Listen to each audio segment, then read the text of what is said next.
On January 4, 2025, tragedy struck the skies over Los Angeles. A commercial passenger jet, Flight 177, crashed just minutes after taking off from LAX. The plane bound for Tokyo was carrying 306 souls. Just moments into the flight, the plane vanished from radar screens. The wreckage of Flight 177 was found in a residential area near Hawthorne, California. Homes were reduced to rubble and fires raged through the neighborhood. Emergency services rushed to the scene, but there were no survivors. The crash sent shockwaves through Los Angeles and beyond. The National Transportation Safety Board, or NTSB, immediately launched an investigation, their mission to find out what caused Flight 177 to fall from the sky.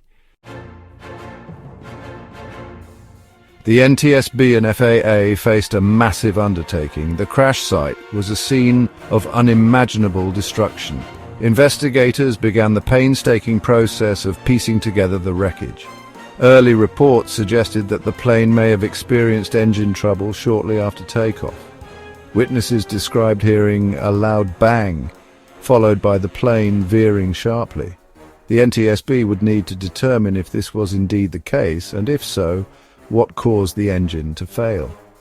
The investigation also focused on the plane's flight data recorder and cockpit voice recorder, the so-called black boxes. These devices held crucial information. The flight data recorder would reveal the plane's altitude, speed, and other critical data points. The cockpit voice recorder would provide insights into the conversations between the pilots and any potential alarms or warnings they received. The investigation was complex and multifaceted, involving experts in various fields. The goal was clear: to leave no stone unturned in the search for the truth.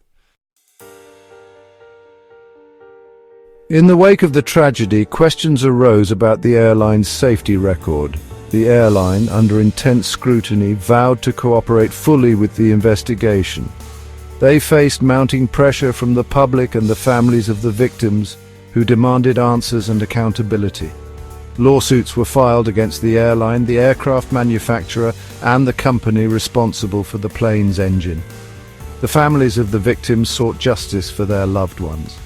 They alleged negligence and wrongful death, claiming that the crash could have been prevented. The legal battles would be long and arduous, but the families were determined to hold those responsible accountable. The NTSB, in its final report, issued a series of recommendations aimed at preventing similar tragedies. These recommendations included stricter maintenance protocols, enhanced pilot training, and improved air traffic control procedures. The goal was to learn from the mistakes of the past and to create a safer future for air travel. In the aftermath of the crash, the city of Los Angeles came together to mourn the victims and support their families. Memorials were held, candles were lit, and prayers were offered. The names of the deceased were read aloud, each one a reminder of the precious lives lost. A permanent memorial was erected near the crash site, a solemn tribute to the victims. It became a place of pilgrimage for families and friends, a place to remember, to reflect, and to find solace. The memorial stood as a symbol of both the tragedy and the resilience of the human spirit. The crash of Flight 177 left an indelible mark on Los Angeles and the world. It was a stark reminder of the fragility of life and the importance of cherishing every moment. The community came together, offering support, solace, and a shared determination to honor the memory of those who were lost. The healing process would be long and difficult, but the city of Los Angeles would eventually find its way forward.